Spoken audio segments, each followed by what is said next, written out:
Hello students, आज का हमारा टॉपिक है न्यू प्रोडक्ट डेवलपमेंट प्रोसेस।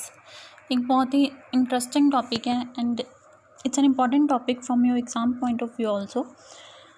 तो लेट्स स्टार्ट दिस। सबसे पहले हम देखेंगे कि न्यू प्रोडक्ट क्या होता है।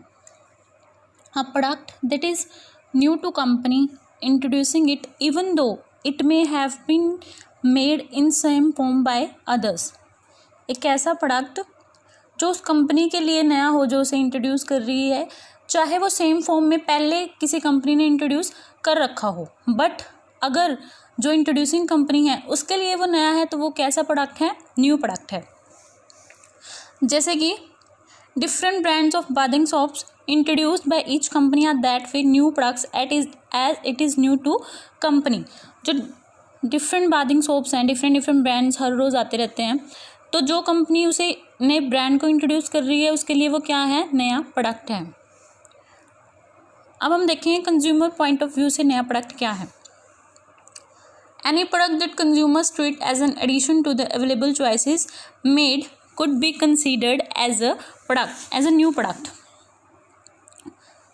ऐसा प्रोडक्ट जो कंज्यूमर्स को ऐसे लगे कि वो उसकी चॉइसेस में एडिशन कर रहा है, उसकी चॉइसेस को और बढ़ा रहा है, तो वो क्या है? उसके लिए न्यू प्रोडक्ट है। And from firm's point of view, new products are those that are new to company and may include major modifications to the existing product, duplication of competitive product और innovative original product. New product company के लिए new कब है? या तो वो existing product की modifications हैं, या फिर वो कॉम्पिटिटर के प्रोडक्ट का डुप्लीकेट प्रोडक्ट हैं, या फिर वो टोटली इनोवेटिव प्रोडक्ट हैं जो पहले मार्केट में नहीं आए हैं। तो ये सब फर्म के लिए क्या है? New product. तो न्यू प्रोडक्ट का मतलब सिर्फ न्यू इनोवेटिव प्रोडक्ट नहीं है कि पहले ऐसा नहीं आया, नहीं, different brand, modification in existing product and duplication of competitive product को भी हम क्या बोलेंगे? New product. जो उस फर्म के लिए न्यू हो तो वो क्या हुआ? New product. नेक्स्ट है हमारा steps in new product development और न्यू प्रोडक्ट डेवलपमेंट प्रोसेस। इसके 8 स्टेप्स हैं। Generation of new product ideas, screening of ideas, concept development and testing, marketing strategy development, business analysis, then product development, then test marketing and the last and final step is commercialisation. तो let's start with the first step, जो कि है idea generation. New product कहाँ से आते हैं? New product are from new product ideas. अगर कोई आइडिया आएगा वहीं से नया प्रोडक्ट आएगा। तो न्यू आइडिया को हम क्या बोलेंगे? न्यू प्रोडक्ट आइडिया को fusion of perceive need with the recognition of technical opportunity. किसका फ्यूजन है? फ्यूजन मतलब इंटीग्रेशन, मिला दिया दोनों को। किस किस को? परसीव नीड को। नीड तो पहले से ही थी, with the recognition of technical opportunity. फिर कंपनी ने क्या देखा कि क्या इस नीड को प्रोडक्ट आइडिया में कन्वर्ट किया जा सकता है, क्या ऐसी टेक्निकल अपॉर्चुनिटीज़ हैं, तो वो क्या बन गया? न्यू प्रोडक्ट आइडिया बन गया। बट जो डिफ़िकल्टी है वो किस में है? Is not in gathering ideas. वो आइडियाज़ कलेक्ट करने में नहीं है, but in identifying good ones. Ideas तो बहुत आ जाते हैं, बट फिर ये देखना कि अच्छे आइडियाज़ कौन से हैं, ये क्या है? रियल डिफ़िकल्टी है इस स्टेप की। तो अब हम देखेंगे sources of new product ideas कि नए प्रोडक्ट आइडियाज़ कहाँ कहाँ से आ सकते हैं। 2 टाइप्स ऑफ सोर्सेज हैं, इंटरनल एंड एक्सटर्नल। इंटरनल में कौन सी हैं? First and research and development. Company research के थ्रू नए प्रोडक्ट आइडियाज़ को डेवलप कर सकती है। मैन्युफैक्चरिंग, जो ऐसे पर्सनस जो प्रोडक्ट की एक्चुअल मैन्युफैक्चरिंग में एंगेज्ड हैं, उन्हें वो क्या कर सकते हैं? प्रोडक्ट को मॉडिफाई करके, एग्जिस्टिंग प्रोडक्ट को मॉडिफाई करके, इम्प्रूव करके नया प्रोडक्ट आइडिया डेवलप कर सकते हैं। नेक्स्ट है सेल्स पीपल, जो हमारे सेल्समैन हैं, वो क्या है? वो कस्टमर के एक्चुअल कॉन्टेक्ट में हैं, उन्हें कस्टमर की नीड्स का, प्रॉब्लम्स का ज़्यादा पता होता है, तो वो भी क्या? नया प्रोडक्ट आइडिया दे सकते हैं। And last is top management, जो टॉप एग्जीक्यूटिव्स होते हैं मैनेजमेंट में, जिन्हें कंपनी की नीड्स एंड रिसोर्सेज का पता है, जिन्हें ये पता है कि टेक्नोलॉजिकल एनवायरनमेंट में आजकल क्या क्या चेंजेस आ रहे हैं, वो भी नए प्रोडक्ट आइडियाज़ को डेवलप कर सकते हैं। नेक्स्ट है एक्सटर्नल सोर्सेज। इसमें फर्स्ट है सेकेंडरी सोर्सेज ऑफ इंफॉर्मेशन, कि क्या है? पब्लिश सोर्सेज, जैसे कहीं मैगजीन्स हैं जो new product development section cover करती हैं, एंड कई ऐसे जर्नल्स हैं, तो इन सब से क्या मिल सकते हैं हमें न्यू प्रोडक्ट आइडियाज़। कॉम्पिटिटर्स से कैसे, जैसे हमने कॉम्पिटिटर्स के सप्लायर्स को कॉन्टैक्ट कर लिया, उनके सेल्समैन को कॉन्टैक्ट कर लिया, कस्टमर से कॉन्टैक्ट कर लिया और उनसे ये इन्फॉर्मेशन निकलवाई कि आगे आने वाले फ्यूचर में कॉम्पिटिटर किस टाइप का प्रोडक्ट डेवलप करने की सोच रहे हैं। वैसे ये लीगली चैलेंज है, ये लीगली एक्सेप्टेबल नहीं है, although most of the companies ये यूज़ करती हैं।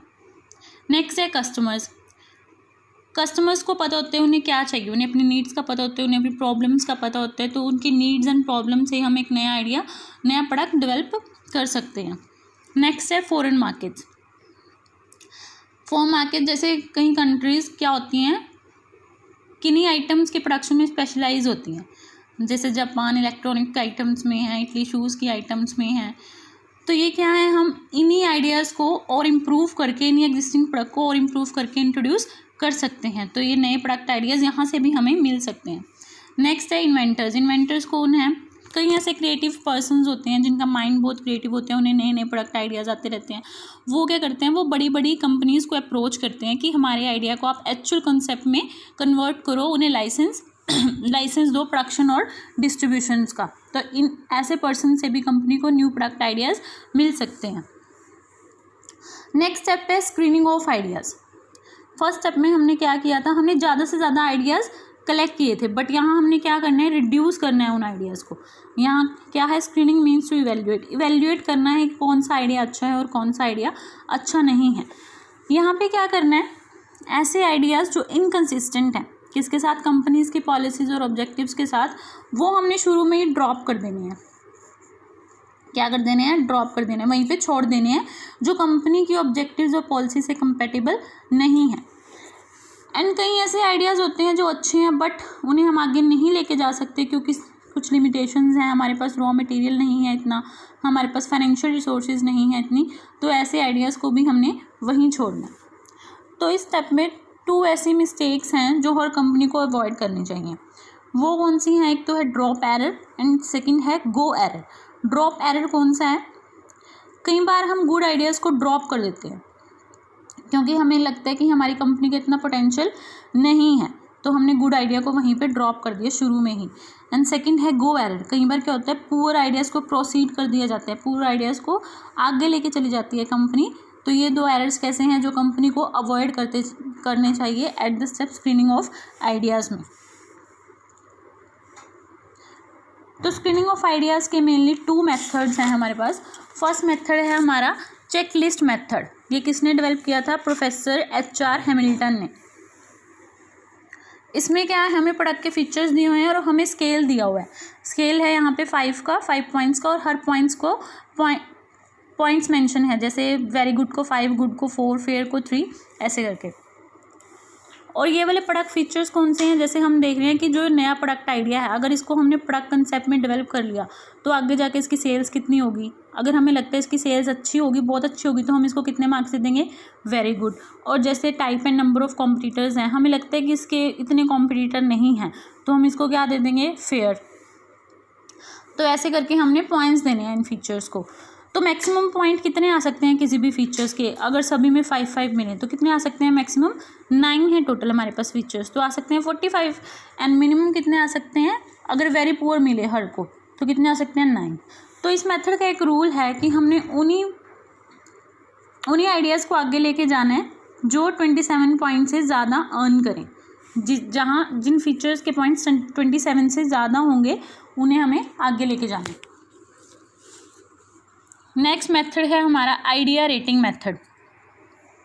ये इस मेथड की इम्प्रूवमेंट ही है, क्योंकि यहाँ पे क्या हो सकता है, यहाँ पे पर्सनल बायसनेस आ सकती है, पार्शियलिटी कर सकता है जो भी पॉइंट्स असाइन कर रहा है। एंड अगर उसे लगेगा कि मेरा आइडिया है ये, तो मेरा आइडिया आगे जाना चाहिए, तो वो पार्शियलिटी कर सकता है। बट यहाँ पे क्या है, हमने पहले जो ये फीचर्स हैं इनको रिलेटिव वेट्स असाइन करने हैं, फिर हमने स्केल लेना है, स्केल ये 10 तक लेना है हमने। फिर हमने क्या करना है, जैसे हमने देखना है कि फाइनेंस है हमारे पास इस आइडिया को आगे लेके जाने के लिए, तो हम उसको कितने पॉइंट दे देंगे, हम दे देंगे 7 और 8 पॉइंट। और क्या करना है, हमने फिर उसके रिलेटिव वेट से उसके स्केल को मल्टीप्लाई करना है यहाँ पे। ठीक है, तो हमारा टोटल आ जाएगा। तो हम देखेंगे हर आइडिया के टोटल पॉइंट्स कितने बन रहे हैं।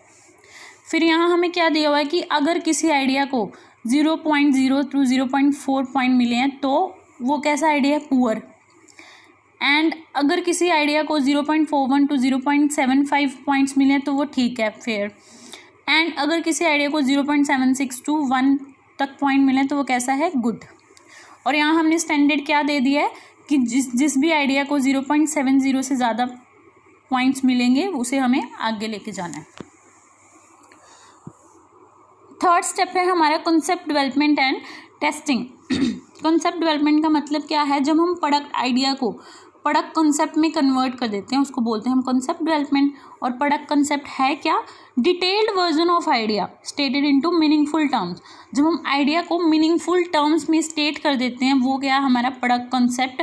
हमने अपने आइडिया का ब्लूप्रिंट बना लेना है कि ऐसे करना है, पहले ये काम होगा, पहले ये काम होगा, फिर हम इसको प्रोडक्ट कॉन्सेप्ट में कब डेवलप करेंगे, एक्चुअल प्रोडक्ट में कब डेवलप करेंगे। एंड टेस्टिंग में क्या होता है, हम यहाँ कंज्यूमर्स को इनकॉर्पोरेट कर लेते हैं, कंज्यूमर्स को इंक्लूड कर लेते हैं और उनसे पूछते हैं कि हमारा ये प्रोडक्ट आइडिया है, ये हमने प्रोडक्ट कंसेप्ट बनाया है, इज़ इट गुड और बैड, और इसके क्या ड्रॉबैक्स हैं, क्या डीमेरिट्स हैं, क्या मेरिट्स हैं, ये सब हम कंज्यूमर से पूछते हैं। नेक्स्ट पॉइंट है हमारा मार्केट स्ट्रेटजी डेवलपमेंट। ये क्या है, initial marketing strategy for introducing a new product. किसी भी नए प्रोडक्ट को इंट्रोड्यूस करने के लिए सबसे पहले जो मार्केटिंग स्ट्रेटजी बनाई जाती है, इसके 3 पार्ट्स हैं। सबसे पहले में हमने क्या देखना है कि हमारा टारगेट मार्केट, मार्केट शेयर और प्रॉफिट मार्जिन पहले ईयर का कितना होगा। सेकंड पार्ट में हमने क्या देखना है कि प्राइस कितना हम डिसाइड करेंगे, डिस्ट्रीब्यूशन एंड मार्केटिंग बजट हमारा कितना होगा। एंड थर्ड पार्ट में हमने क्या देखना है कि हमारी लॉन्ग रन सेल्स एस्टिमेट करनी है हमें कितनी हो सकती हैं। एंड मार्केटिंग मिक्स स्ट्रेटजी, बाकी जो अदर एलिमेंट्स हैं मार्केटिंग मिक्स के वो हमने यहाँ पे डिसाइड करने हैं। नेक्स्ट हमारा पॉइंट है बिजनेस एनालिसिस। बिजनेस एनालिसिस क्या है, evaluation of product idea in depth with a view to determine its financial, competitive, manufacturing and marketing viability. हमने ये देखना है कि जो हमने प्रोडक्ट आइडिया सिलेक्ट कर लिया है हमने उसको डीपली इवेल्युएट करना है, ये देखने के लिए कि क्या वो फाइनेंशियली, मैन्युफैक्चरिंग टर्म से और मार्केटिंग टर्म से हमारे बिजनेस के लिए सुटेबल है या नहीं है। It helps the management to know whether it is capable of developing and producing the product idea. तो बिजनेस एनालिसिस जो स्टेप है वो मैनेजमेंट को ये फाइंड आउट करने में हेल्प करता है कि क्या जो उसने प्रोडक्ट आइडिया इवेल्युएट किया है, सिलेक्ट किया है, उसको वो एक्चुअल में प्रोडक्ट कंसेप्ट में, प्रोडक्ट में कन्वर्ट कर सकता है या नहीं कर सकता है, और वह एक्चुअल में उसके लिए सुटेबल है या नहीं है। तो यहाँ पे भी हमने 3 टाइप्स ऑफ एनालिसिस करने होते हैं। पहला है डिमांड एनालिसिस, हमने डिमांड एस्टिमेट करनी है, हमारे प्रोडक्ट की डिमांड कैसी हो सकती है। सेकंड है कॉस्ट एनालिसिस, कितनी कॉस्ट आ सकती है। थर्ड है प्रॉफिटेबिलिटी, अगर ये प्रोडक्ट आइडिया हम सिलेक्ट करते हैं और ये प्रोडक्ट हमारी फर्म के लिए कितना प्रॉफिटेबल होगा। नेक्स्ट स्टेप है हमारा प्रोडक्ट डेवलपमेंट। प्रोडक्ट डेवलपमेंट मतलब जब प्रोडक्ट आइडिया को एक्चुअल, टेंजिबल, फिजिकल प्रोडक्ट में कन्वर्ट कर सकते हैं, वो क्या है प्रोडक्ट डेवलपमेंट। जब हमने एक्चुअल में प्रोडक्ट को मैन्युफैक्चर करना है, डेवलप करना है, तो इसके 2 एस्पेक्ट्स हैं। First one is technical development aspect and second is market development aspect. Technical development में क्या है, जब हम अपने प्रोडक्ट का प्रोटोटाइप मॉडल तैयार कर रहे हैं, प्रोटोटाइप मॉडल जब अपने प्रोडक्ट का सैंपल तैयार कर रहे हैं, तो ये कौन करता है, इंजीनियर्स और टेक्नीशियंस किसके साथ मिलकर करते हैं, प्रोडक्ट प्लानिंग पर्सनल के साथ। जो प्रोडक्ट प्लानिंग स्टाफ है उसके साथ मिलकर प्रोटोटाइप मॉडल तैयार किया जाता है प्रोडक्ट का। एंड नेक्स्ट है मार्केट डेवलपमेंट एस्पेक्ट। इसमें हम क्या करते हैं, प्रोडक्ट कंसेप्ट टेस्टिंग करते हैं and developing other elements of marketing mix. Product concept testing कैसे, मतलब जो हम कंज्यूमर्स को इनकॉर्पोरेट करते हैं और कंज्यूमर्स को हम अपने प्रोडक्ट की कोई डिटेल डिस्क्रिप्शन या फिर पिक्चर दिखाते हैं और फिर हम उसको रिलेट करने से कहते हैं उसको कि आपको इस प्रोडक्ट के क्या फीचर्स लग रहे हैं, क्या क्वालिटीज़ लग रही हैं, और क्या इस प्रोडक्ट को देख कर आपको अदर कोई सिमिलर प्रोडक्ट याद आ रहे हैं या नहीं आ रहे। तो ये क्या है, प्रोडक्ट कंसेप्ट टेस्टिंग है। एंड सेकंड में हमने मार्केटिंग मिक्स के अदर जैसे कौन कौन से हैं, प्लेस, प्राइस, प्रमोशन, ये सभी एलिमेंट्स डिसाइड करने हैं यहाँ पे। एंड हमारा नेक्स्ट स्टेप है टेस्ट मार्केटिंग, और इसको हम मार्केट टेस्टिंग भी बोलते हैं। ये इंपॉर्टेंट पॉइंट है, ये ज़्यादातर 4 मार्क्स में भी आ सकता है आपको। तो ये क्या है, controlled experiment done in a limited but carefully selected part of market place.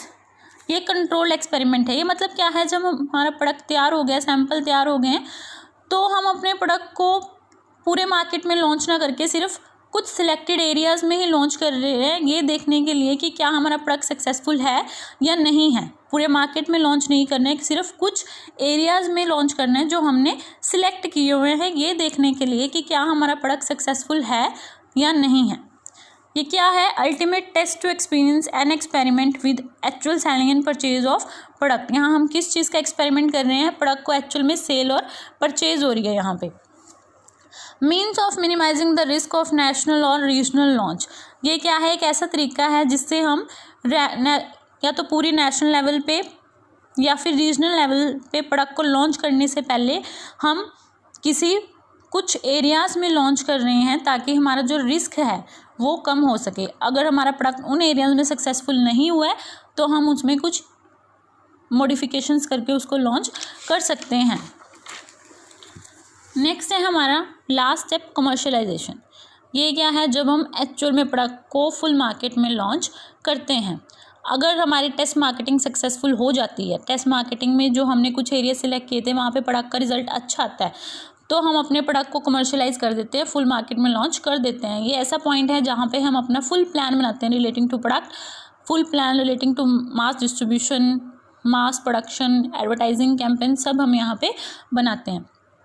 तो यहाँ पे क्या हो रहा है, product is born and start its life cycle. इस स्टेप में एक प्रोडक्ट एक्चुअल में डेवलप हो चुका है और उसकी लाइफ साइकिल यहाँ से स्टार्ट होती है।